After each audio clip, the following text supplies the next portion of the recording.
tell us about yourself, your education, working background, military experience, if any.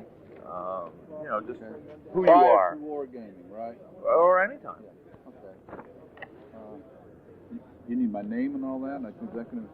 This is Larry Brom. Oh, okay. There. Larry Brom.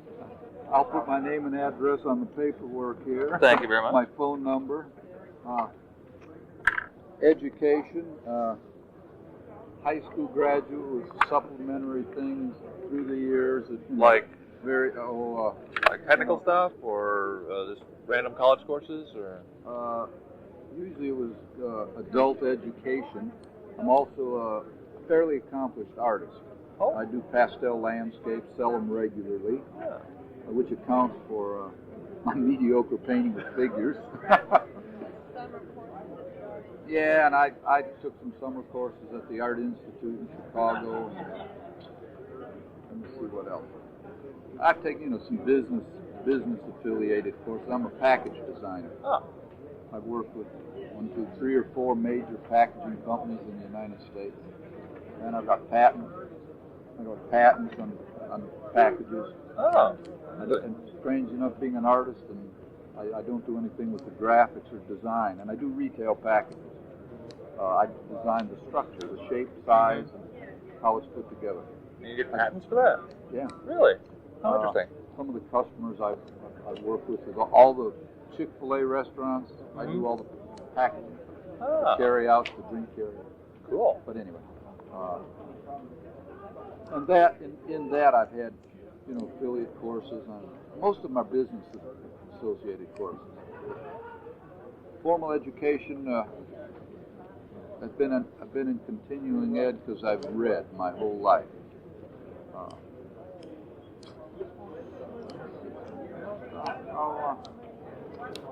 Military experience? Military experience, yeah. I was in the Marines for 7.5 years, 4.5 years on active duty, 3 years in the reserve. Served in Korea in the Marines. I was an infantry rifle squad leader.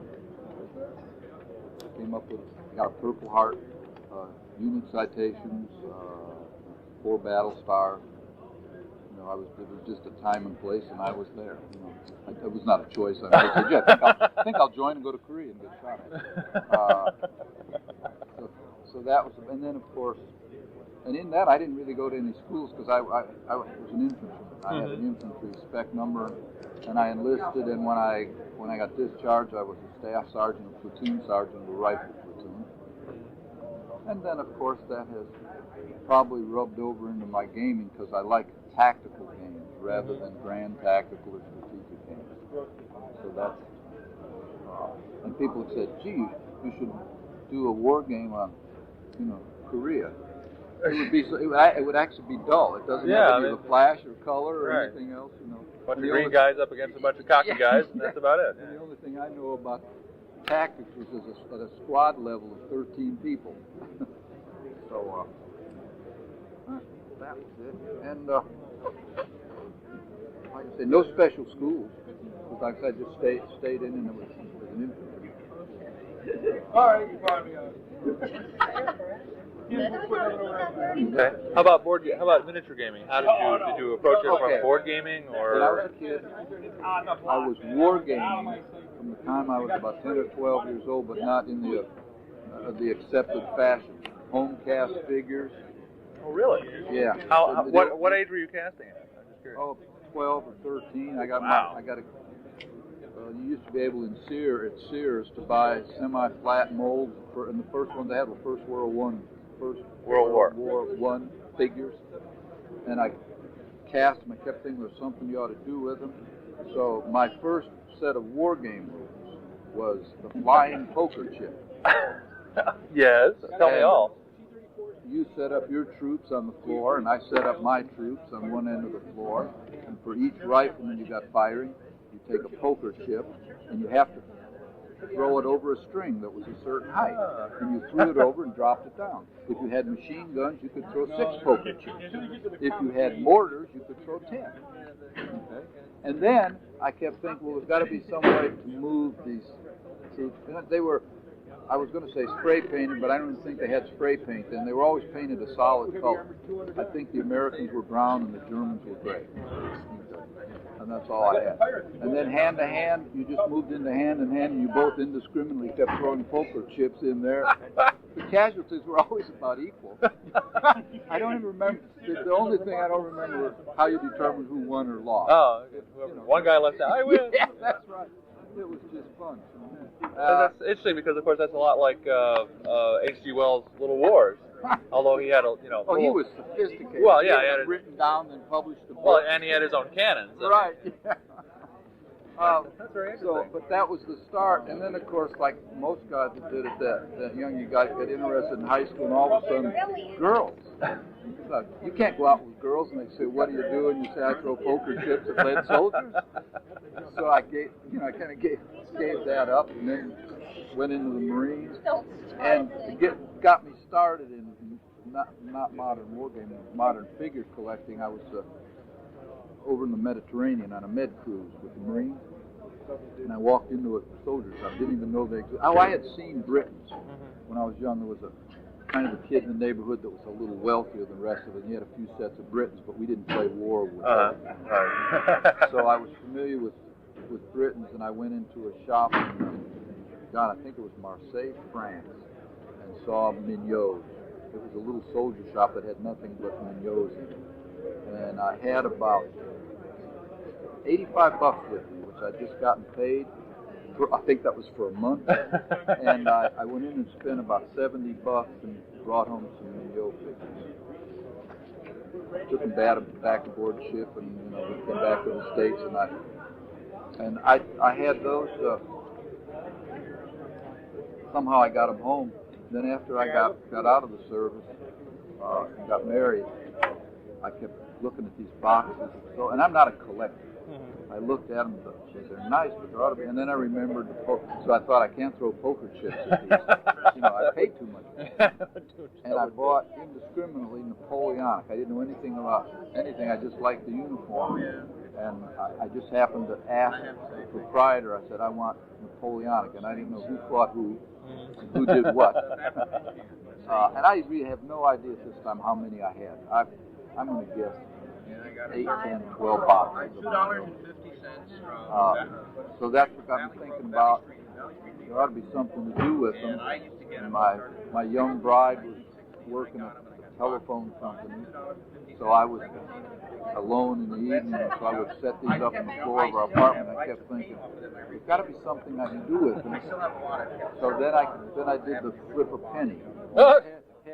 Heads your hit, heads you win a hand-to-hand, and all that. Went through that thing. And that would have been in 53 and 54, and then I bought some Britons, because then I was working. I had income. Money. Yeah. So I bought Britons indiscriminately. No pattern, no direction. And then in 1957, and to this day I cannot remember how I found out about Jack Scrooby and his War Game Digest. I do know I was one of the first 40 subscribers to War Game Digest. And that's my official start in wargaming. I wrote some articles. This has to be returned to Bob Beatty. Maybe he'll give you a copy. Yeah, I'll see if I can get a Xerox of it. So that's got some facts and things, but I do have. Promised him I would get that back. SAEs. Yeah. And the first oversized is $10. Oh well. That's a very good book. Right. So let's see. Okay. And then that was the start with Scrooby. I think the first war game figures I had, I knew then that everyone was talking about 30 millimeter, and I knew then that these 50 cents, 54 millimeter wouldn't work for war games. So I got in touch with somehow, I guess probably through War Game Digest, I got in touch with Charlie Sweet. Ah, Used to be in Bristol, Connecticut. I don't know where. I don't know where he is now. And he bought the Mignot figures. He was a collector, and then he subsequently, and I guess still is, a war gamer. I sold him the Mignot figures, and people are always interested in price. I have no idea what I sold him. And then I took that money and bought some painted 30mm Scrooby Napoleonic from a fella in Chicago, R.L. Patterson. Pat Patterson. I don't think he stayed in wargaming. He was at, but anyway, and he had some painted 30mm Scrooby figures, which are still in my wargame army. And then from there it went, articles in Wargame Digest. And as everybody knows, there was nothing published then, so someone would say, "Why don't we do morale?" And everyone would say, "Do morale? What is morale?" and then a bunch of people would write, "Why don't we do this? What if you rolled dice and did that?" And strangely enough, anybody that looked through the old War Game Digest, there are a lot of original ideas that crop up in gaming now. And see, I contend there's no original war game rules. That happens to be my opinion, because there are too many static things we all deal with. Weapon ranges, unit frontages. Yeah, I mean, the basics are there's that. They're basics. So what has to happen? It's somebody's idea of the combination of why don't we do it this way, and we go through random cards and random dice and all this and the other. And that just happens to be my view. There's no original. There may be a real exciting new format, which, I mean, that certainly has its place. Charlie Sweet, you had 30mm. And I bought 30mm Scrooby's magazines. Scrooby Napoleonic. Right. I'd have to look in my army to see how many I bought. But that was the start of it, and then went through that with the War Game Digest and did, wrote articles. I don't have I used to have all the copies of the old original War Game Digest, and I lost a batch of them in a move. Ooh, yeah. And I've got some of them left. Right offhand, I've got them in a notebook. I don't remember whether it's 1 year or something. I still have some of those. But that was an interesting period because everything was new. Mm-hmm. None of us knew anything, really. My first armies were started when I got into the 30mm, and the units I bought from this guy, Pat Patterson, happened to be 20-man units, 18 enlisted men and an officer and a standard man. And I didn't know anything about organization, ratios. So then when I started ordering, I bought 20-man units. Many years, that was the standard. I mean, when I first started playing in Raleigh, that's what we used, 20-man units. And there was no ratio of anything. I didn't think about any of that. And I still have my original Napoleonic army. It's 1,400 figures. I've added to it since then, a lot, but I will not go back and change and make them historical. So I refer to it as my Napoleonic fantasy army. What I did was, we didn't have all the uniform information, all the books, collectors, print collectors, the Ann S.K. Brown collection. That was where the uniform information was. And what information we had, Scrooby used to put it in War Game Digest. There's nothing duller than a written description of a uniform. Right. You're sitting there saying, a red what? What the hell's a turn-back? But I just indiscriminately bought, I'd get a bit of uniform information and I'm thinking, Baden Musketeers, that sounds great, I love the uniform. And so if Scrooby had them, I would buy 20 of them and paint them. And I didn't realize that maybe at this time, in 1806, somebody wasn't wearing the uniform in 1812. I didn't worry about that. And so when I used my Napoleonic army, I go ahead and put out my fantasy army. And I have kept track of all the Napoleonic battles I've ever had, recorded battles. Oh my God. And on the bottom of the base of each command stand will tell you the date that unit was activated. Oh, man. So then I went from Napoleonic, then SAEs came out with all the painted Civil War figures. So I went to a Civil War army, which I still have, but that's been supplemented with Old Glory. But those years, it was really kind of freewheeling, And then there started the to develop experts. Well, People who would specialize. People who would put on their nameplate expert. Well, they would specialize in a period, and they, and they might have access to research. And I mean, I'm not knocking it. There was some, and that's how it, and then through the years, now you come to a present Historicon in 1994, and you can buy if you look, you can buy a book on almost anything. Yeah, you can buy rules that are this. Yeah, the Organization of Turkish Ottomans in 1522, and I think it's great.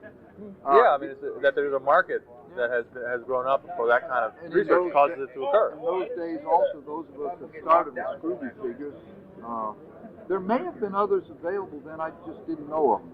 And I'm not, I don't know. Somebody who's a student of the hobby can probably say there also were some others. But to me, for years, there were only Scrooby figures until the SAEs came out in the early 60s, I think. I don't remember. I don't know. And so one of the things that you had to do a lot then, and I'm glad you don't have to do it anymore because, quite frankly, it was a pain. We had to do conversions. Scrooby didn't have a full list of officers, standard bearers, drummers, a bassoon player, and so what you'd have to do, I used to make drummers out of the filters off cigarettes. For 30 millimeter, they were the right size. And some people enjoyed doing conversions. I hated it. And so, but now I think it's interesting because I've heard young gamers say, I'm not going to buy from that line of figures. They don't have any bassoon players. So it's a whole different. Yeah, it's a whole different mechanism. I'm not knocking any of it because it has evolved, and there's always something different that comes up. But I still think, there's some basic things.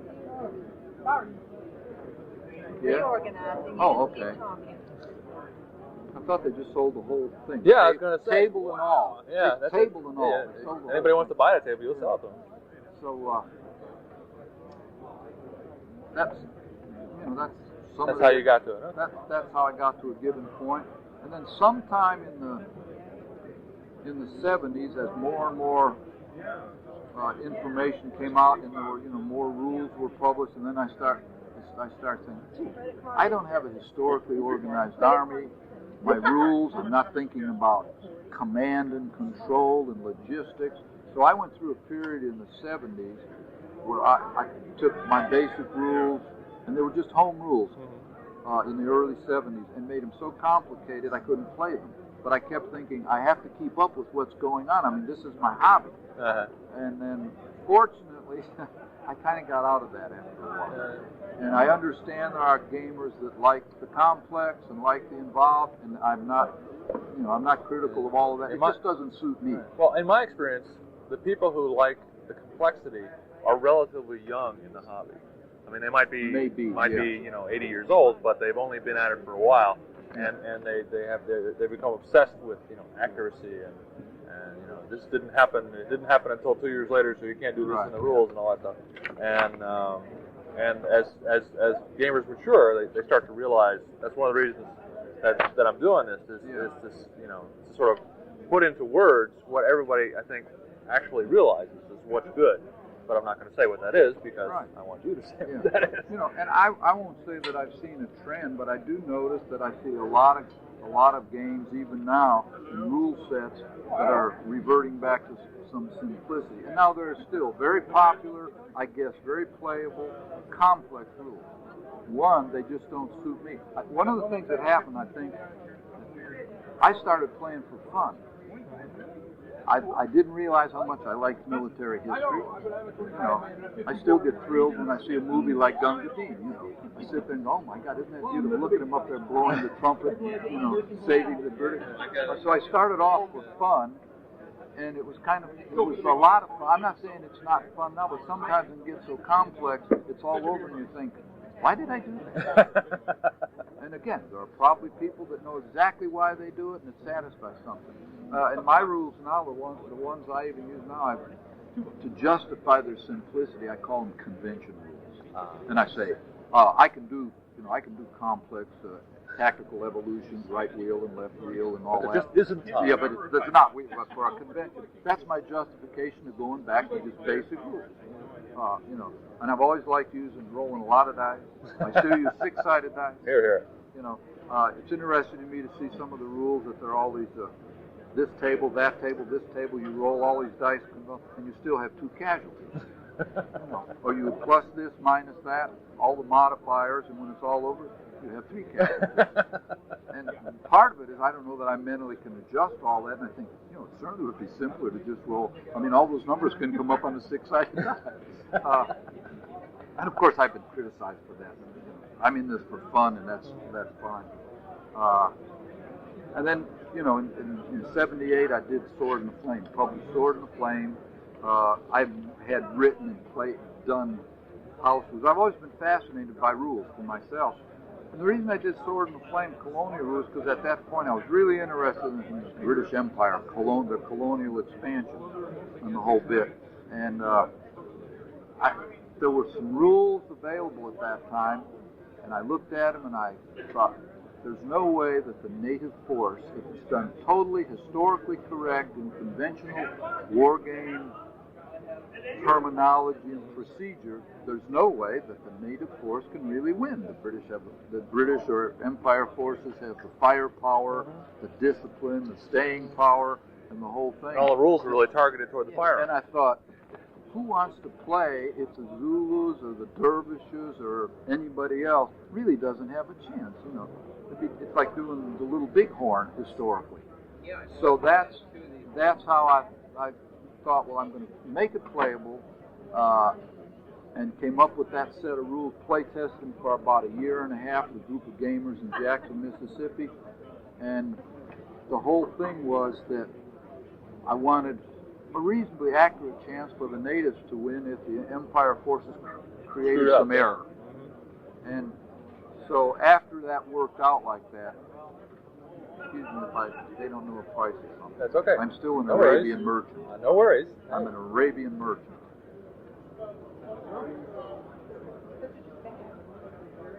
But $1 piece. Oh yeah, the bank. That's right. So when I did Sword in the Flame, that was my basic idea, and then I did, based on the experience I had using other rules and then my own house rules, I tried to keep some fun in it. But I guess that the major premise for the rules, I never did like the idea that a set of rules came out for anybody that were carved in stone, and that's what you did. So I did the Sword and Flame. The basic concept was, this could probably be used for a lot of things. I'm too lazy. I don't want to take the time and do every colonial war in the history. I'm just too lazy. I have a concept here, certain charts, certain values, movement cards and casualty cards, which I think at the time was kind of different. It was. Random movement. But what I did, as soon as they were published, and people would call or write to the publisher, which they were done by Yaquinto out of Craig Taylor's old company. And as people would call and say, now, what if I want to do this for the Sioux Indians versus Custer? I'd say, that's fine. And they say, well, how do I do it? And I said, I don't know, but you've got charts in there, you can compare them. Do you think a Sioux Indian is the equivalent of a Zulu? Because I quite frankly, I'm a war gamer, I'm not a game designer or rules writer per se, and I didn't want to fool around with all that. Yeah.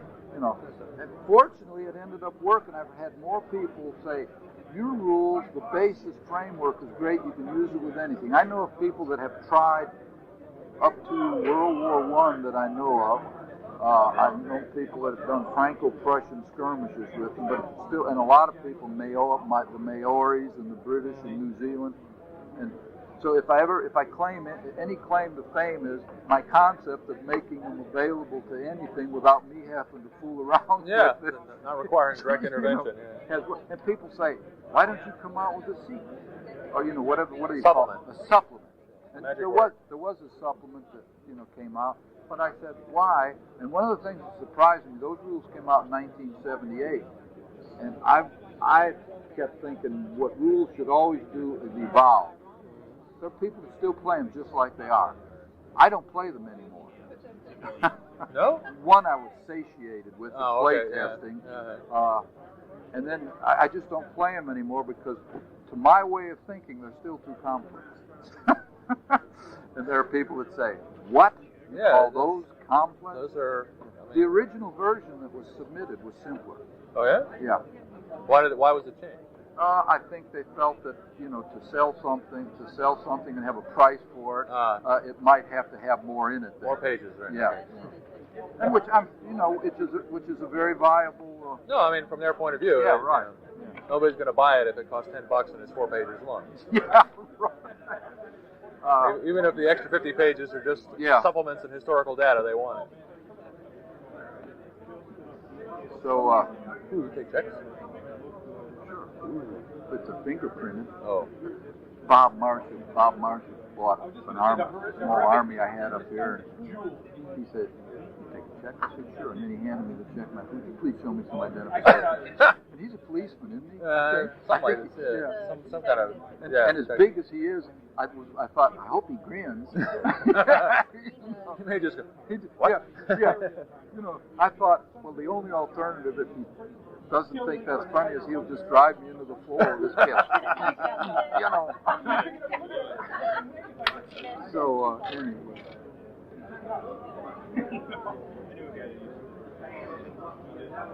But, and then after that, like I said, I really never started out to write rules other than I kept thinking there ought to be a way to do colonial warfare to give the non-European troops some chance.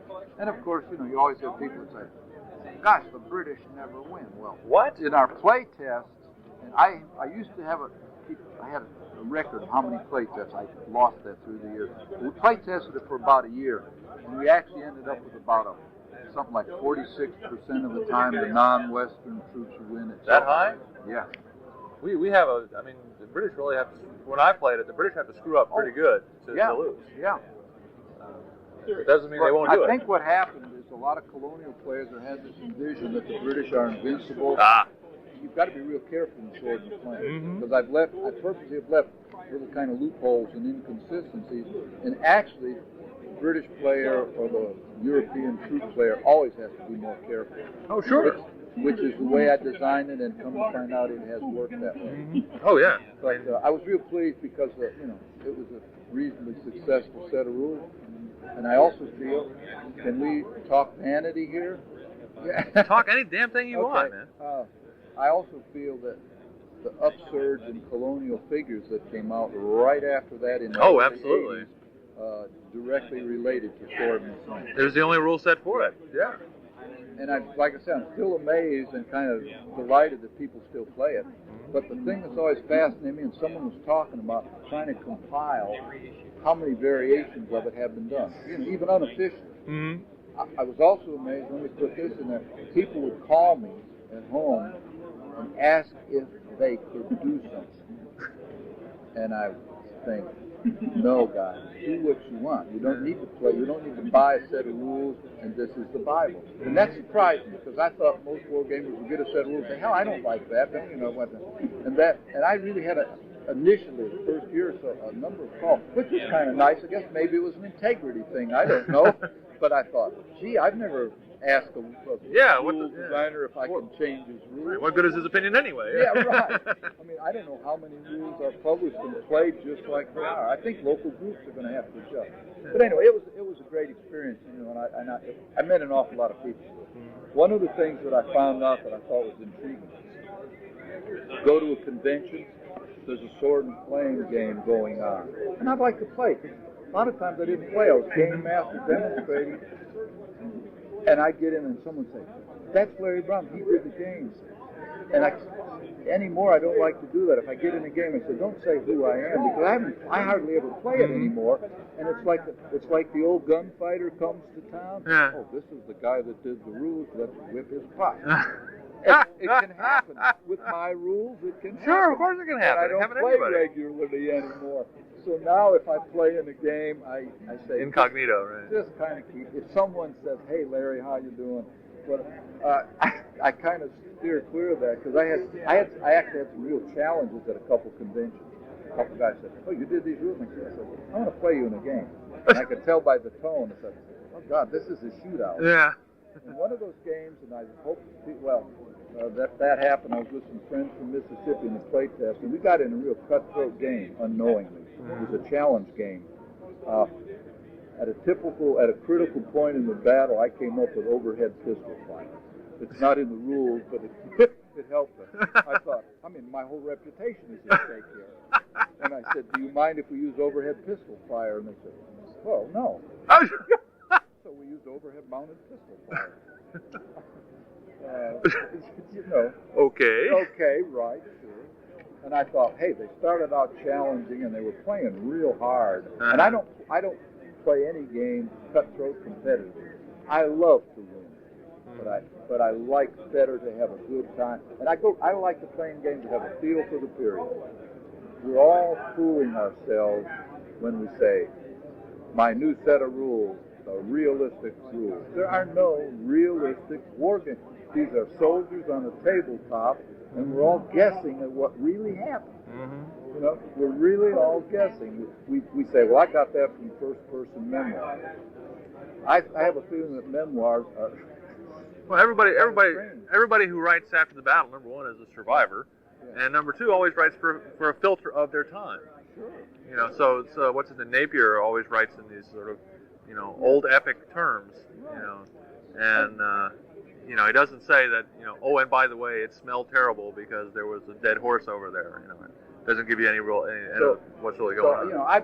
And one of the things that maybe people may not realize from the rules that I finally come up with, I do a lot of research and reading. I read all. I know all. I don't.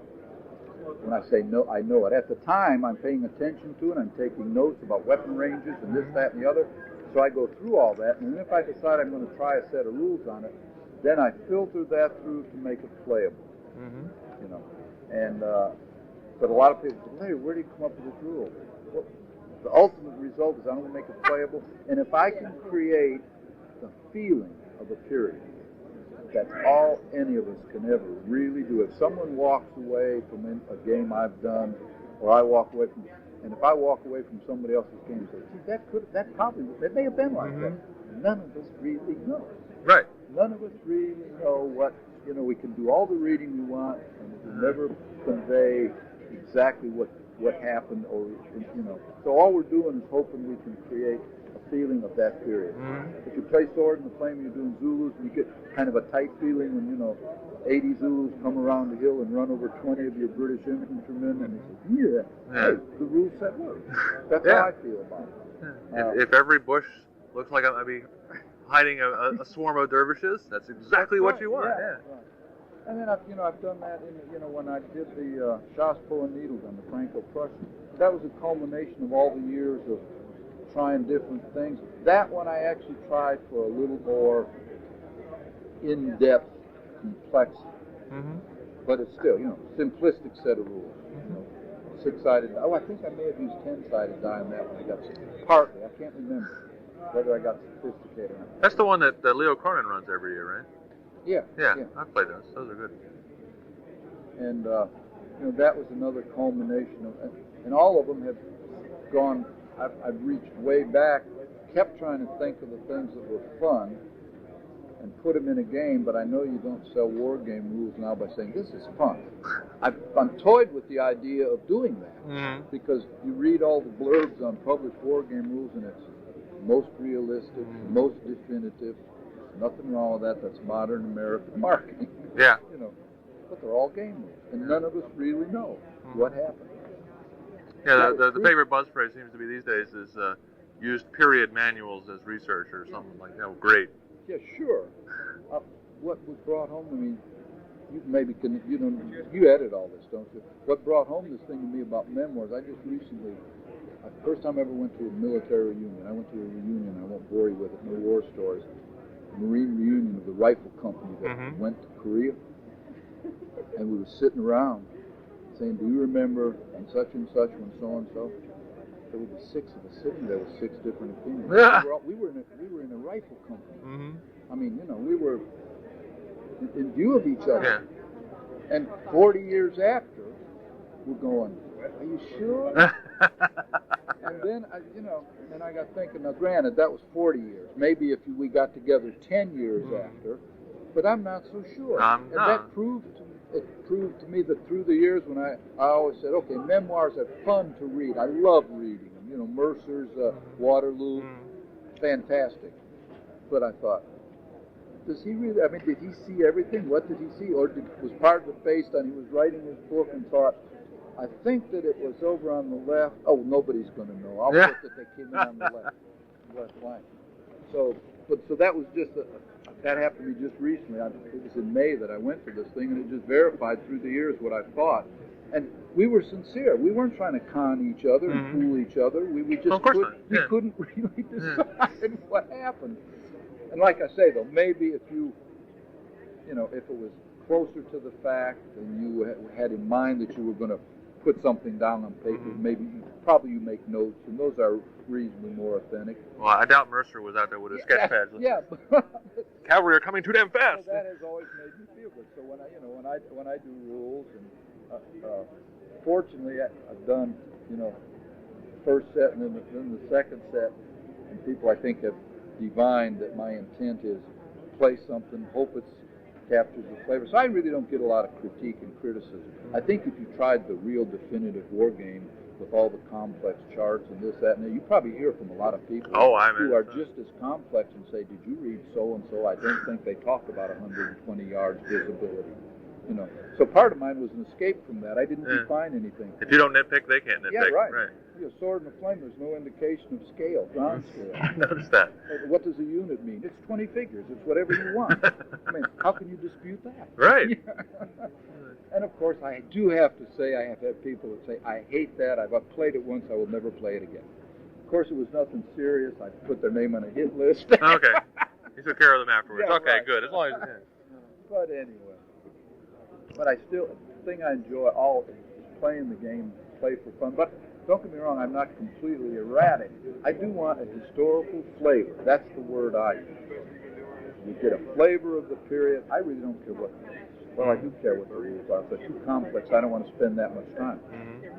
Gamers that get together, particularly at conventions, they want a result. Yeah. Nobody wants to spend 8 hours and make 3 moves and then statistically say, well, we'll probably give the game to the French because percentage-wise, you don't want to do that. Now, in your own club or in your own basement, if you want to play over a long weekend with 2 or 3 select people, and go, that's great. But I'm basing mine on mostly conventions. People want to come here, see something different, capture the flavor of a game, and let's have a decision. I want to walk away from here, did I win or lose? That's, again, my opinion. So rules and stuff, I kind of keep that in mind, but it's for fun. The other interesting thing, Charlie, is that I get teased a lot, and I enjoy it really. People say, God, you've been in this so long. Well, it's like anything else. You don't start off to say, I'm going to be a war gamer for 27 years, and people say, gee, you've been doing this? I just started doing it. And then the years go by, and you say, gosh, I've done that a long time. And then the other thing that's funny, and this is the converse of what I told you earlier about sword and flame. There were people who won't play in a game with me because I did the rules. If they knew my win-loss record, that wouldn't make any difference. But there are people say, oh, he did the rules. So, okay. You must know everything. You must know all the little tricks. You must know about Rule 17.5. I know some things that have proven to be better than others, but most of it has to be settled by a die roll. Yeah, right. I mean, when you come down to it, you still got to roll that bone and hope for the best. Right. Okay. So anyway. Well, what about other games you play? I mean, do you play board games or chess or bridge? I've never played board games because I have nothing against them. I've just never played them. No, I'm not a chess player. Oh, I have played occasional board games with friends, and I have no knack or feeling for it whatsoever, particularly if they get me in a modern game. One of my things is I've played in a couple air war board games. I can't even think of the name of it. And I'm just not a technical kind of guy. I'm not familiar with it at all. In one game I played in, I spent the whole game just trying to keep my plane aloft. I mean, and everybody left me alone. They didn't even attack me. They said, you got to learn this, Larry. And it was a naval air war game. I don't remember the name. Dauntless? I don't know what it was. And I ended up the whole game, I would do something with my speed and do something wrong, and all of a sudden I would stall. And then I had to go through this stuff to roll dice and look at a chart. And 3 times I pulled up at about 500 feet above the ocean, and the 4th time I didn't roll right, and I went. But I didn't shoot anybody down, and no one shot me down. That's right, you shot yourself down. But anyway, probably if I had not been involved, or been introduced to figures early, I probably would have gotten involved because I ended up, and not knowing it at the time, I just like military history. And I'm more interested in the pre-machine gun history, let's say, and pre-machine gun gaming. I've read a lot about all the other stuff, but I like the early period. Like so many people, I like the colorful uniforms and different periods. And the colonial, I got into that in depth because at that particular time that fascinated me. And then I went, and I probably like mid-19th century. And then, of course,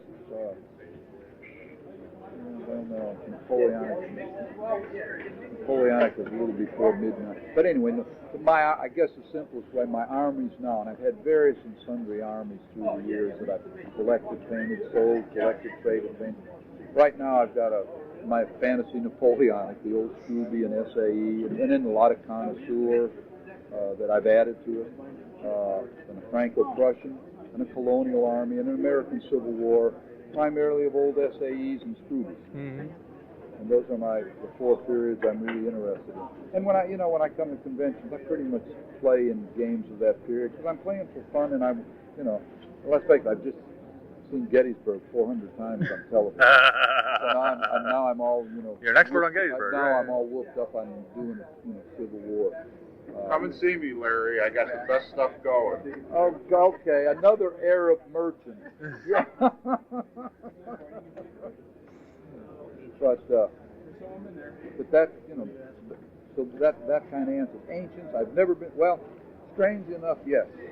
30 years ago, I had a set of ancient rules that were very playable. Me and one other guy played them, and they were really playable. But that was it. And I ended up selling and trading the ancient army. And it was simplistic.